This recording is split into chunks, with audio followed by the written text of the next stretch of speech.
All right, good afternoon, everyone. Thank you for being here.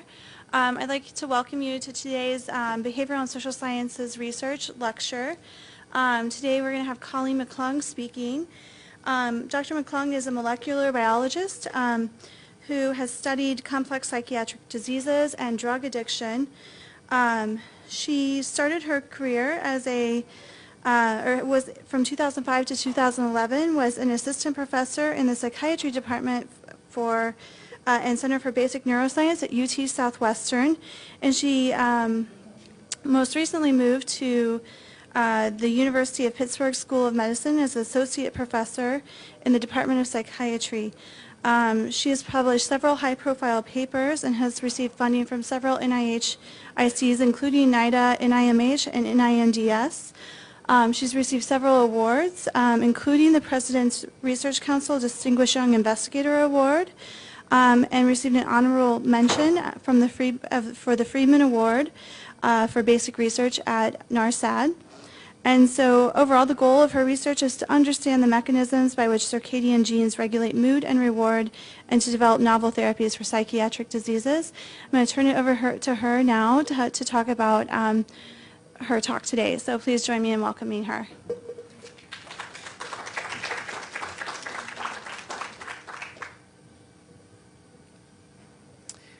right, thank you. It's nice to be here at the NIH.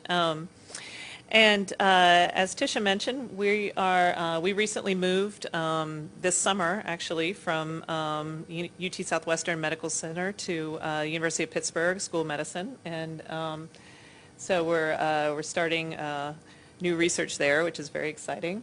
But today I'm going to tell you about some of our work on the clock gene and how it's involved in the regulation of mood and reward and manic-like behaviors.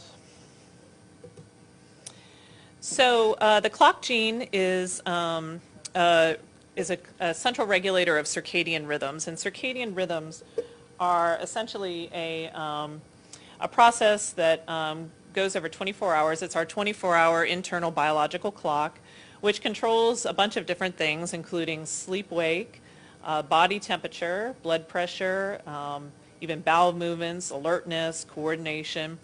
All of these things are regulated over a 24-hour cycle. And the master pacemaker, which controls circadian rhythms, is located in a part of the brain called the suprachiasmatic nucleus, which is controlled directly by light through the retina. And this leads to synchronization of rhythms throughout the brain and the rest of the body.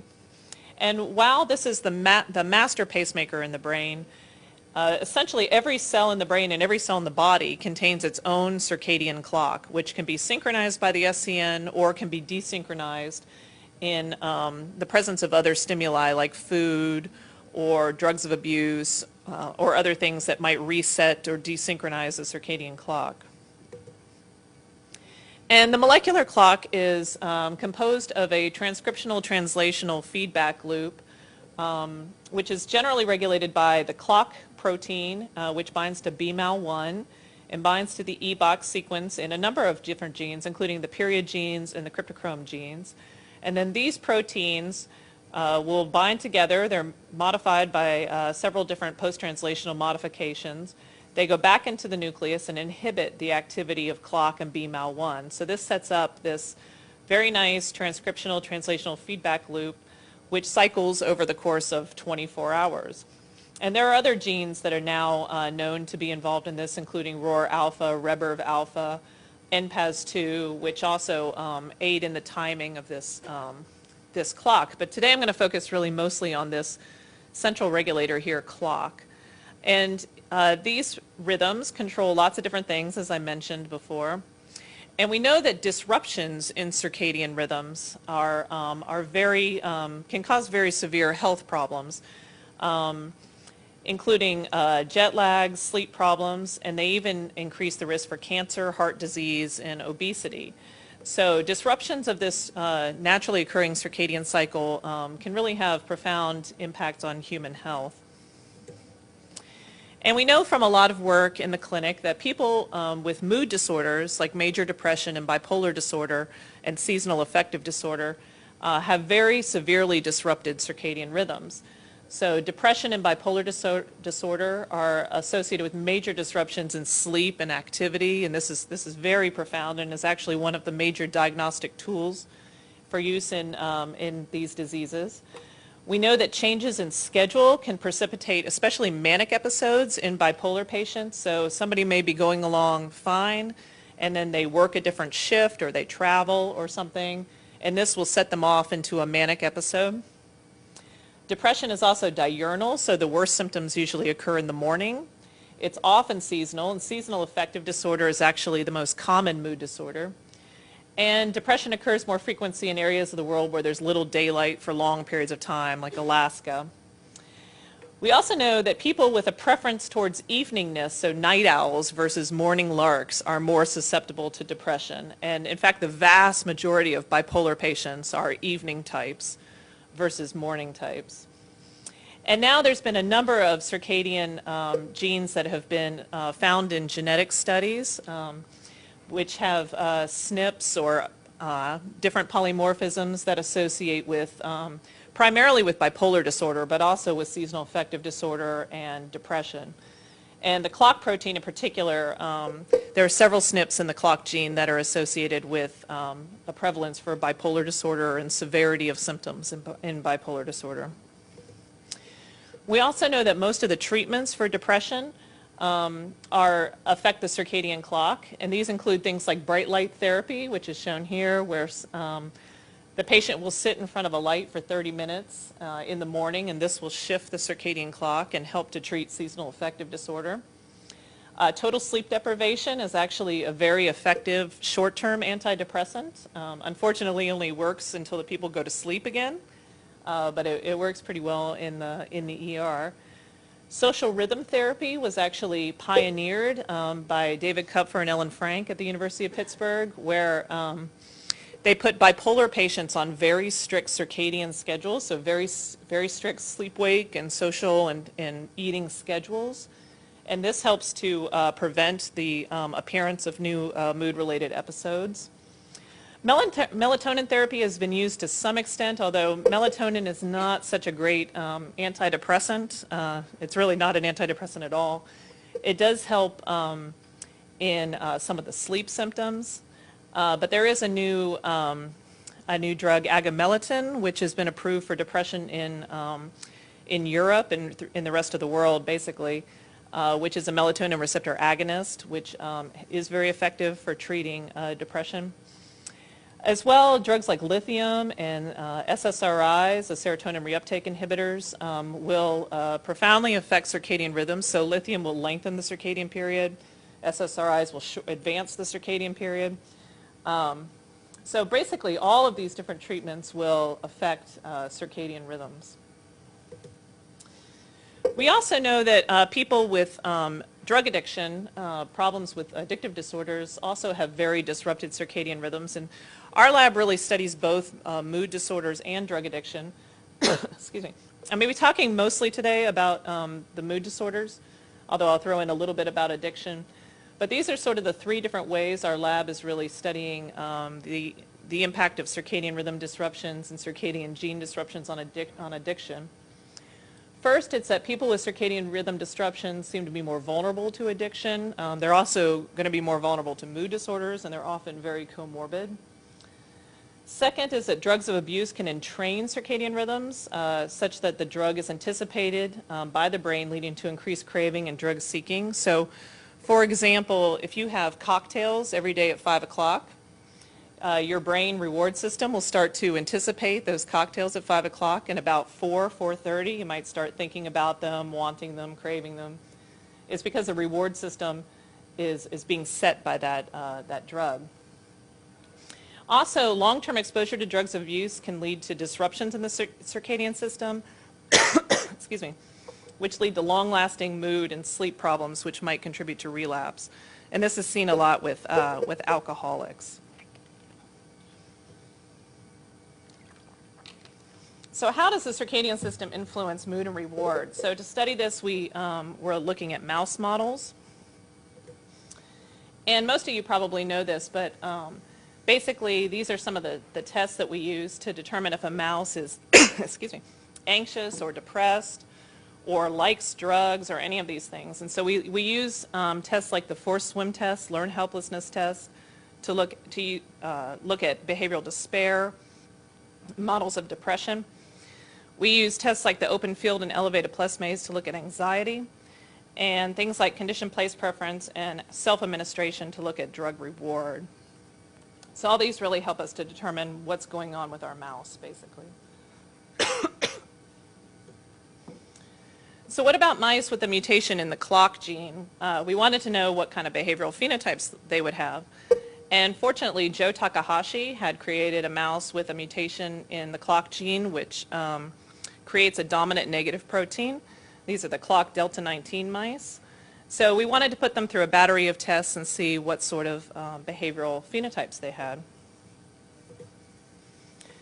And very interestingly, we found that these mice, basically in every way that we could test them, they really resembled bipolar patients, but specifically in the manic state. So this is just a comparison here. So they were very hyperactive. They sleep less than wild-type mice. They're less depressed in those behavioral models that I mentioned. They have lower levels of anxiety, so sort of increased risk-taking behavior, more exploratory behavior. And they're also more sensitive to the rewarding effects of pretty much everything, cocaine, sucrose, brain stimulation. They find these things really, really rewarding. And when we gave them lithium chronically, this was able to reverse the majority of their phenotypes, making them a very nice model of human mania. We've gone on to do a few more addiction studies with these mice. We did a self-administration study and found that this single point mutation in the clock gene actually makes mice more vulnerable to cocaine addiction when looking at self-administration. In the interest of time, I'm not going to go through all of this, but essentially these mice will now take cocaine, especially during the day, when wild-type mice on the same background will not take cocaine at all at this time point. They have an increase in infusions per session, and it's not just that they're running around pressing levers wildly. They don't press the inactive lever. They have a selection for the active lever. And they find basically they self-administer at a greater extent to almost every dose. And they'll work harder to obtain cocaine. So they'll press the lever more times to get a single infusion of cocaine. So all this taken together basically suggests that a mutation in the clock gene leads to a real vulnerability for addiction. We've also looked at alcohol, so we wanted to know if this was specific to stimulants, and basically they show an increase in ethanol preference as well. So this is preference and consumption over wild-type mice. So not just stimulants, but depressants as well. So these behavioral phenotypes basically led us to wonder what could be going on in their brain, and we decided to focus on the dopamine system, which is basically the circuit between the ventral tegmental area and the nucleus accumbens, this dopaminergic reward circuit, to see what might be going on in this circuit in the brains of the clock delta 19 mice. And so when we recorded from the dopamine neurons, these are slice recordings, what we found is that the clock mutants have an increase in dopamine self-firing, as shown here. And when we gave them lithium, this actually returned their firing rate to that of wild-type mice. And as you can see here, wild-type mice, lithium has no effect on their self-firing. So the lithium is specifically altering the dopaminergic firing rate in the clock mutant mice. So these mice seem to be hyper-dopaminergic. And we've done this also in vivo, and they have increased self-firing and bursting as well in vivo. So we wanted to know if we could rescue their behavioral phenotypes by putting a functional clock protein specifically into the VTA of the clock mutant mice. And to do this, we used an AAV virus where we put in a functional clock protein, injected that right into the VTA, and this was able to reverse their locomotor phenotype. So here we have a mutant with just a virus with GFP and the mutant with the functional clock. And you can see, compared to the GFP here, that you put a functional clock back in the VTA, and you get normal locomotor behavior. As well, we saw a normalization of behavior in the open field. So clock is really functioning in the VTA to control some of these behaviors. We did the opposite experiment where we wanted to knock down clock specifically in the VTA of otherwise wild-type mice. Again, we took an AAV vector and we created a short hairpin RNA which matched the sequence of the clock gene and put that into the VTA of otherwise wild-type mice. And when we recorded from these neurons, we saw also that knocking down clock in the VTA was sufficient to increase dopaminergic cell firing, as shown here, both compared to GFP negative cells that were right next to it and with an AAV scrambled control. So this was similar to what we saw in the clock mutant mice. And knocking down clock in the VTA recapitulated some of the behavioral effects that we see in the clock delta 19. So the hyperactivity and changes in the elevated plus maze, dark light, open field, they became less anxious in all of these different measures. So looks like the clock delta 19 mice. However, to our surprise, we actually saw an increase in depression-related behavior. So this is shown in the latency to immobility in the forced swim test and latency to escape or failures to escape in the learned helplessness test. And essentially what this is showing is that a knockdown of clock in the VTA leads to greater levels of depression. So this was opposite to what we saw in the clock delta 19 mice, which was really interesting because, of course, bipolar patients have bouts of both mania and depression. So here, different manipulations of clock were leading to either decreased depression or increased depression. And as you remember, these mice also had an increase in dopaminergic activity. And we also found this interesting because Eric Nestler's group had recently shown that mice that have a depression-like phenotype following chronic social defeat stress, where mice are basically beaten up day after day after day, mice that become susceptible to this, so they show a depression-like phenotype at the end of this paradigm, also have an increase in dopamine cell firing versus mice that were unsusceptible or resilient to this paradigm. So what this tells us is that increased dopamine cell firing is associated with a manic-like phenotype, a depression-like phenotype, and some kind of mixed phenotype where we have less anxiety but increased depression. So we're currently trying to understand the importance of this, this change in firing across all of these different mood states.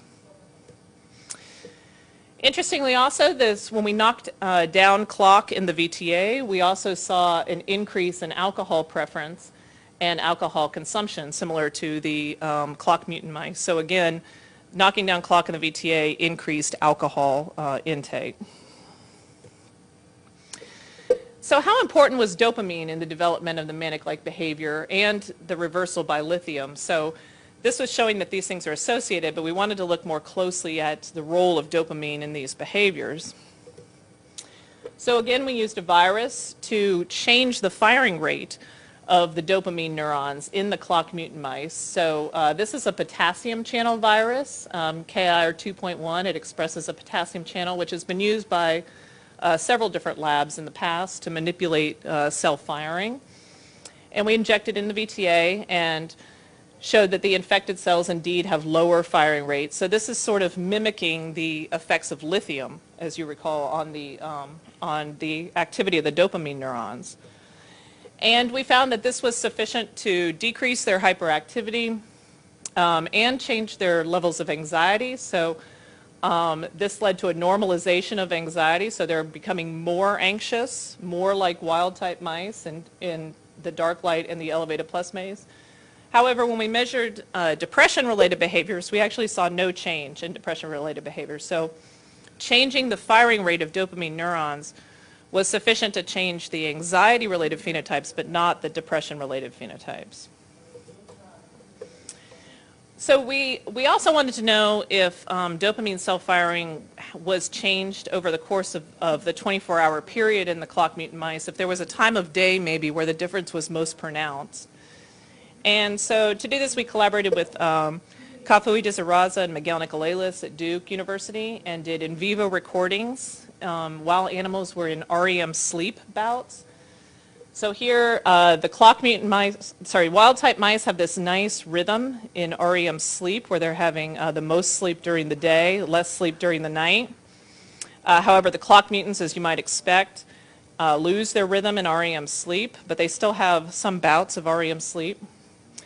And when we measured dopamine cell firing during their sleep bouts, we saw that there was much more of an increase during the day than during the night, although it's generally increased over that of wild type. So the clock mutants are having their most pronounced effects of dopamine during the day when they should be sleeping. And so we wondered if we were to alter daytime VTA firing in a wild-type mouse, could we make this mouse manic?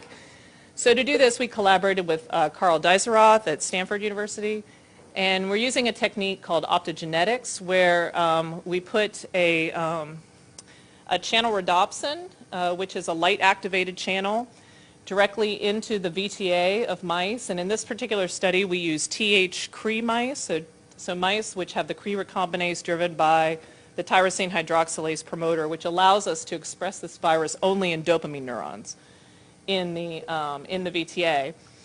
And we wanted to do a chronic stimulation. Most optogenetic studies have used acute stimulations, but we really wanted to do a chronic stimulation to kind of mimic what was going on in the clock mutant mice.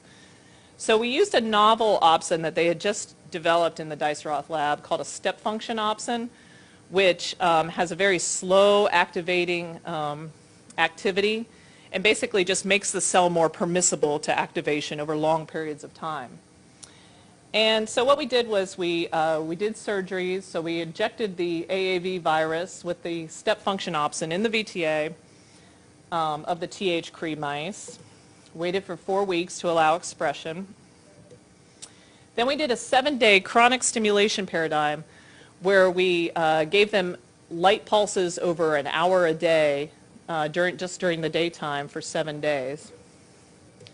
Then we did the elevated plus maze, open field, tail suspension, and we gave booster stimulation in between so that we'd keep that level of dopamine up. And the control group had all the same procedures but no light during that 7-day stimulation. So we wanted to know how these mice would behave in behavioral tests. Importantly, this chronic stimulation pattern had no effect on general locomotor activity, so their locomotor activity was unaffected, was normal. However, when we looked at the elevated plus maze, they showed an increase in open arm time, which is indicative of less anxiety, and increased time in the center of the open field, and a decrease in the latency to enter the open field.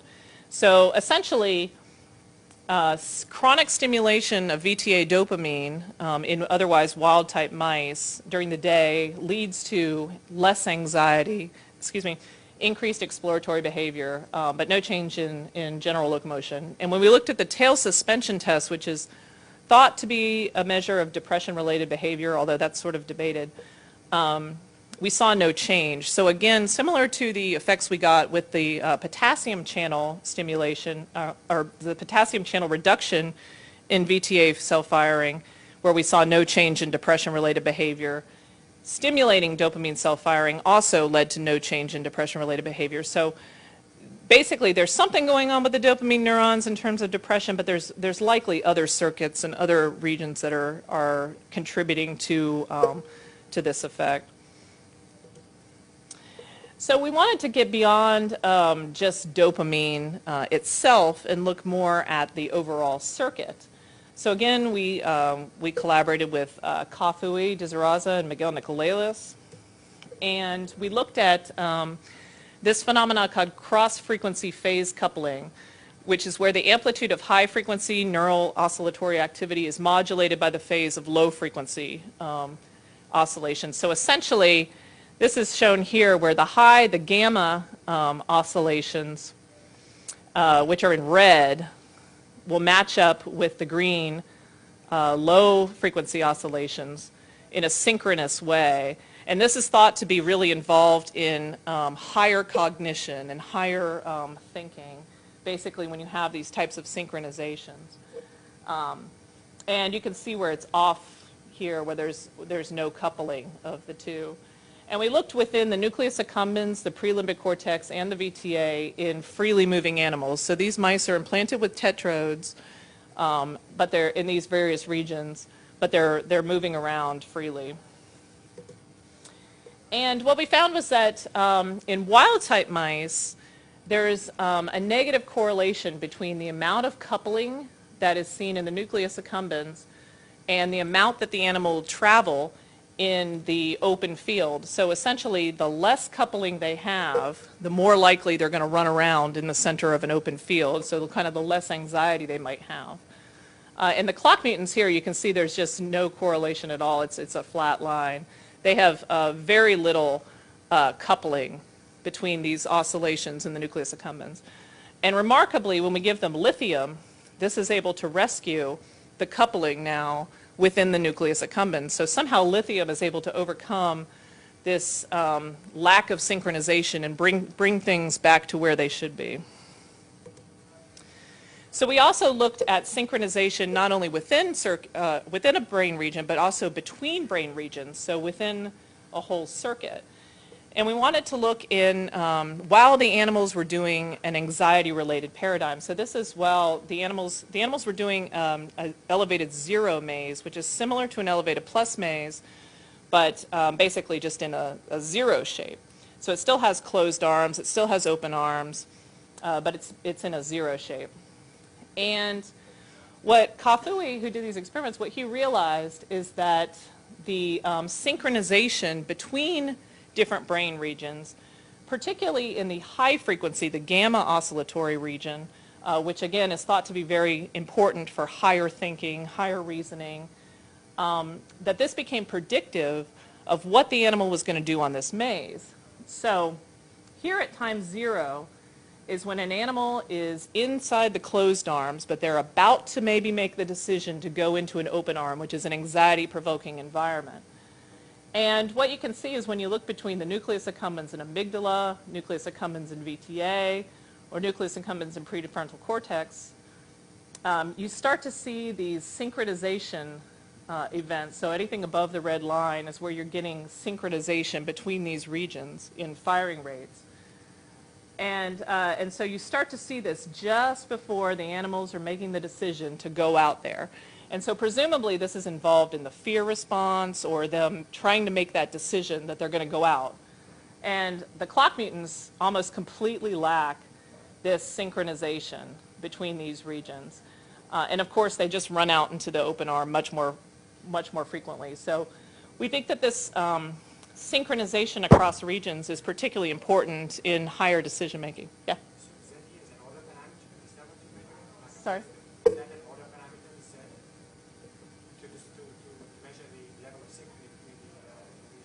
Sorry, I didn't understand what you said. Is that an order parameter, the set? Oh, yeah. So, yeah, I mean, basically, he's creating a z-score where you're, he's looking at the synchronization between the gamma oscillatory bands in the, as he's recording. So the clock gene seems to be involved in not only circadian rhythm regulation, but also synchronization between regions, just while animals are doing normal tasks. So clock is a transcription factor, so we want to know what are the transcriptional targets which might be involved in all of this that clock is regulating in the VTA nucleus accumbens circuit.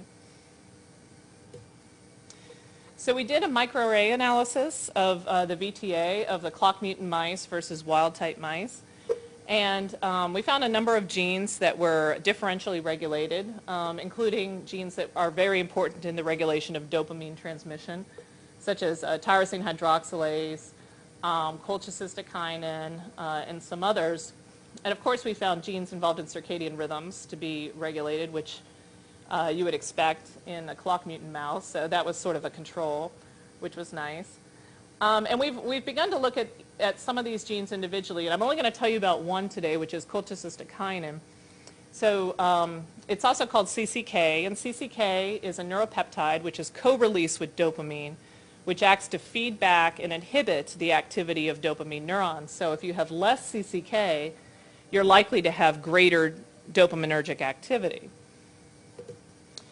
So we did chromatin immunoprecipitation assays using an antibody for the clock protein and found that clock directly regulates the expression of CCK, which is shown here. So clock is directly binding the promoter of the CCK gene, and it's doing it in E-box-dependent fashion. So here is in cell culture, when you have a CCK luciferase reporter, you add in clock and BMAL1, you get an increase. When you mutate the E-box, this takes it away. So clock is binding to the E-box at the CCK promoter directly. One of the reasons we were really interested in CCK is because when we looked at lithium treatment, we saw that lithium treatment was able to bring levels of CCK back towards that of wild-type mice. So here, again, lithium had no effect on the CCK levels of the wild-type mice. Here's the clock mutant mice. It has a dramatic decrease in CCK, but we give lithium, it goes back up towards normal. I was actually wondering, did you do that in parallel with your initial microarray studies, that you would see which set of your genes ends up being downregulated at under baseline in the clock mutants and lithium alter at inhibition? Yeah, so we're actually in the process of doing all that now. I had a grant to look at that. Basically, we decided to do it in a big fashion where we're looking over different times of day and at different brain regions, and so we haven't completed it yet. Is it just BTA specific, or if you look in prefrontal or hippocampus? Yeah, we don't know. Yeah, we haven't looked at them yet, but we're planning to do that. So we also got some human tissue from our brain bank at UT Southwestern, which is run by Carol Tominga. And we found when we looked at CCK in human postmortem tissue that subjects, compared to control subjects that were off medication had a decrease similar to the clock mutant mice in CCK expression, and those that were on medication at the time of death had a normalized CCK expression. So this was very nicely matched what we saw in the clock mutant mice, which also made us very excited about CCK. So we wondered how lithium was able to reverse the expression of CCK and bring it back up to normal in the clock mutant mice. And there's a couple of different ways that this could happen. We first actually looked at to see if maybe there was an increase in Krebs binding or Krebs activity of this promoter, and it turns out Krebs actually doesn't bind this promoter in vivo, contrary to the in vitro studies that we'd seen. But we decided then to look at chromatin modifications, and we thought maybe lithium might be affecting chromatin structure and thereby allowing more permissive transcription. So we looked at acetylated histone H3, which, of course, if histone H3 is acetylated, it will it'll make the chromatin more permissible to transcription. It'll open it up from those the histones. And so what you can see is that when we looked at mutant animals given lithium, we saw an increase in acetylated H3 at the CCK promoter. Compared to the water controls. And we did see a little bit of an increase with wild-type mice when we gave lithium, but it wasn't significant. And when we looked at histone H4, we actually saw a much more dramatic phenotype where there seems to be a selective increase in acetylation of histone H4 at the CCK promoter in the mutant mice given lithium. So this suggests that lithium treatment is altering the chromatin structure and allowing more permissive transcription of the CCK gene. So then we wondered if we gave the mice valproic acid, which is another mood stabilizing drug, which is known to inhibit the activity of histone deacetylases, so the proteins that normally take away histone acetylation. We wondered if this would act like lithium and be able to reverse their phenotypes. And as well, we wanted, because valproate does several different things, it's not just an HDAC inhibitor, it affects a lot of proteins. So we went to a more specific HDAC inhibitor, SAHA, and we again wanted to know if it would change the behaviors of the clock mutant mice. And what we found was that both valproate and SAHA restored their anxiety-related phenotypes to that of wild-type mice. And both drugs had no effect on wild-type mice in the open field or the time spent in the light and the dark light. SAHA did have a little bit of an anti-anxiety effect when you look at percent time in the light here, and that's common. Sometimes with lithium or valproate, you will see an anti-anxiety effect. So SAHA, in this particular case here, was causing a little bit of an anti-anxiety effect in wild-type mice, but clearly was having the opposite effect in clock mutant mice. And when we looked at depression-related behaviors, we saw that this is in the forced swim test. Again, both valproate and SAHA were able to begin to reverse their depression-related behaviors, making them more like wild-type mice. So this would suggest that HDAC inhibition could be a novel therapeutic target for the treatment of bipolar disorder. So just to wrap up, basically, I hope you appreciate that circadian rhythm disruption is potentially involved in the development of psychiatric diseases. In particular, mutations in circadian genes, like the clock gene, can really have dramatic impacts on mood and reward-related regions of the brain. And this is just sort of an attempt to make all of this into a diagram, where basically you would have the light-dark cycle affecting the SCN, which is going to regulate indirect projections and hormone regulation and circadian patterns of neuronal firing, as well as sleep-wake regulation, which can all feed into these reward and mood-related circuits in the brain, which are all connected to each other and synchronizing to each other as animals are exploring different tasks or involved in different mood-related or anxiety-related paradigms. There's circadian gene expression going on in all of these different regions and circadian clocks going in all these different regions, so they may become desynchronized from each other by things like stress, drugs of abuse, other zeitgebers, etc.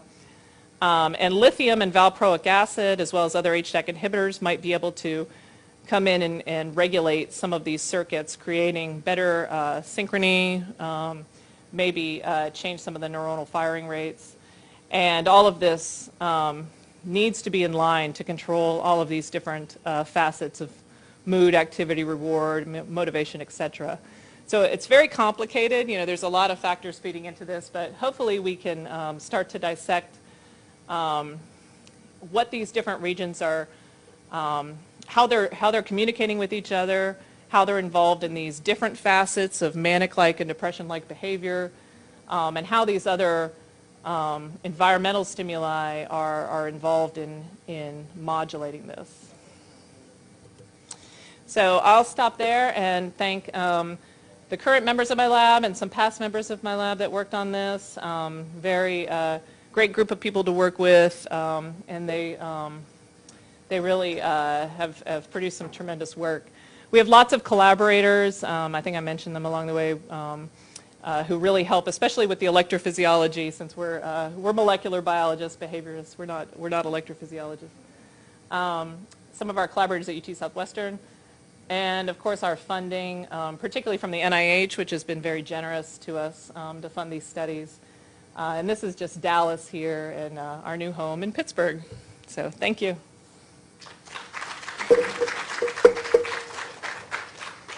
Yeah.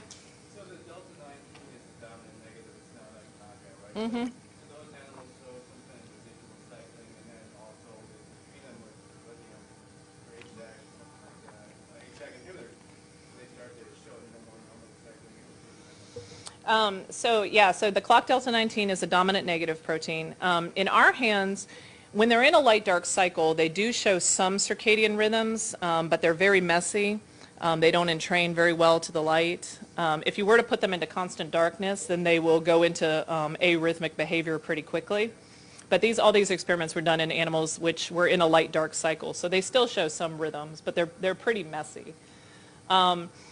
We did try to give them lithium to see if that would affect or re-entrain maybe their circadian period in the dark phase, and it didn't seem to, at least in the 10 days that we gave it for most of our experiments. We might need to go longer in order to see it do that, but we haven't done that with the HDAC inhibitors yet, so I'm not sure about that.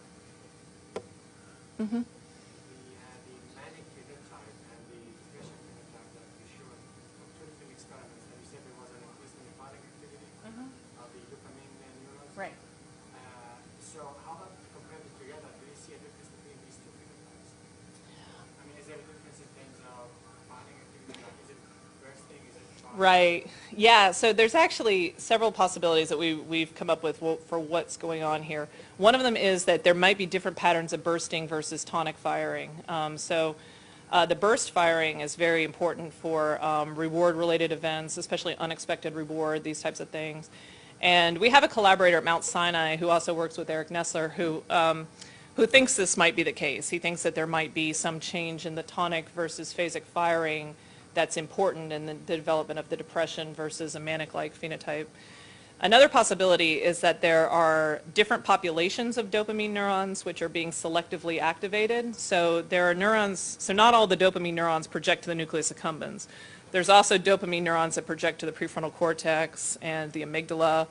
So it's possible that we're actually activating a select population of neurons, and that's actually an experiment we're about to do using optogenetics, is to do projection-based targeting, where we can put the channel rhodopsin into the VTA, but put the light in the prefrontal cortex or the nucleus accumbens or amygdala or wherever, and then see if we specifically stimulate one of those populations, what kind of behavior are we going to get. And then there's some other possibilities, but I think those are the main two that we're sort of focusing on right now. Yeah. Is the activity of HDAC and GSK3 normal in the clock mutant? Yeah, so we did look at GSK3 beta, and it does seem to be pretty normal in the clock mutant mice. We haven't looked to see if HDAC activity is normal, although we didn't see any global changes in chromatin when we just did sort of Western blots for acetylated H3 or H4. We didn't really see any global changes, so, but we haven't looked at any specific HDACs to see if there's changes in activity. A related question, how does this increase based on H3 and H4 activation ended? Yeah, I wish we knew. I don't know. I don't know how it's doing it, honestly. We could come up with all different theories, and it may ultimately be through GSK3 beta at some level, but we don't know. We don't know how it's affecting. We don't know if it's through an increase in acetylation or a decrease in HDAC function. You know, we don't know which way it's affecting it. So it could be either one. Yeah. So the genes that turn up the clock targets, do they cycle through the protein half-life that's? Yeah, so several of the genes do cycle, but clock actually affects a number of genes that don't cycle. So it affects both. Yeah, a number of those genes. So CCK is one that does have a very prominent circadian cycle. But yeah, it definitely affects genes that don't cycle. Mm-hmm.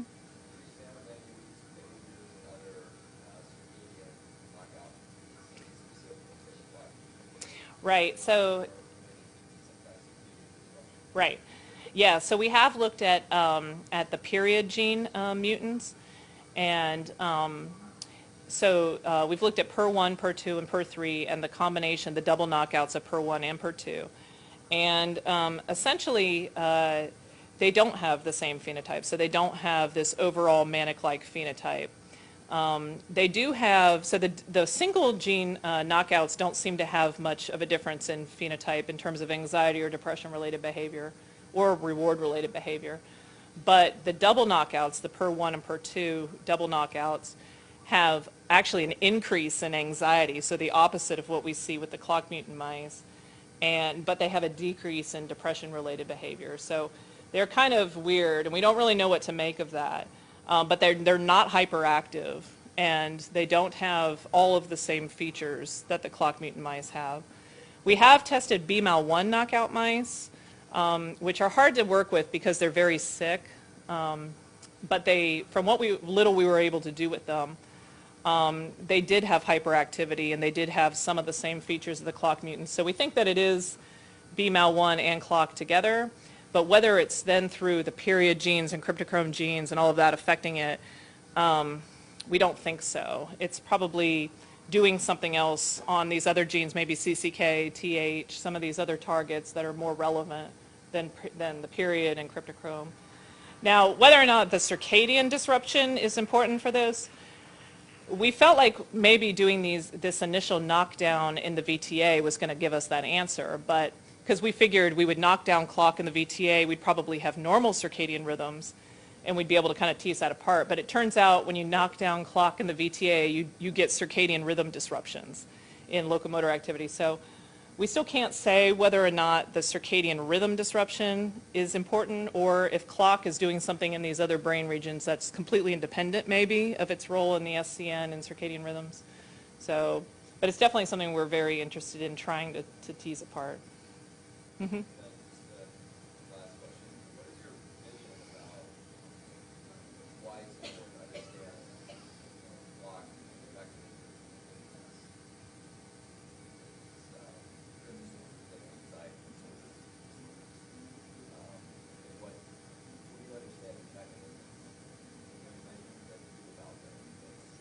What are we going to do about them?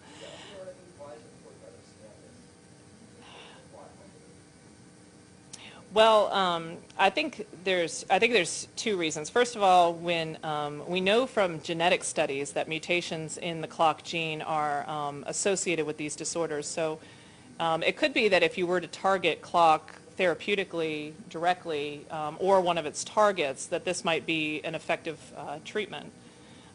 We also know that circadian rhythm disruptions, so environmental disruptions, seem to have a huge impact on the outcome of bipolar patients.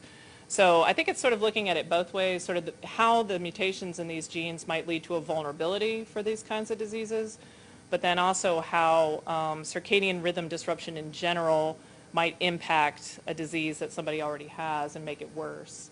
So I think there's kind of both. And like I was saying, we don't know for sure. It could be that if you have a mutation in the clock gene, you're going to have both mood-related problems and circadian-related problems, but maybe the two aren't necessarily connected. Or it could be the mutation in clock is leading to a circadian rhythm disruption, which is then leading to the disorder. And we're at such an early stage that we don't really know which is true. Or it could be a little bit of both. So we're sort of looking at it both those ways, if that answers your question.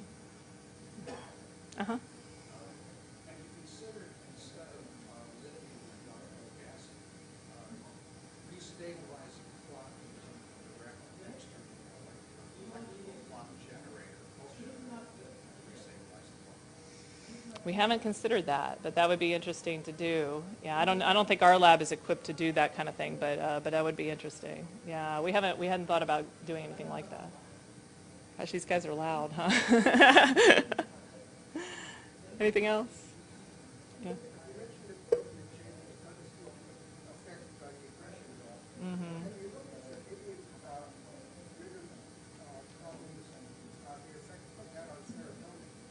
No, yeah, we do really want to get into looking at serotonin more directly. Serotonin is actually key to setting circadian rhythms, and obviously is involved in mood regulation. And so I greatly suspect that the serotonin system is very, very relevant to this modulation of mood. And if we were to activate that circuit, we probably would get changes in mood-related behaviors. So we just haven't done that yet. The dorsal raphe is pretty hard to work on in mice, so, but it's something we definitely would like to do. Mm-hmm. Anything else? All right, thank you.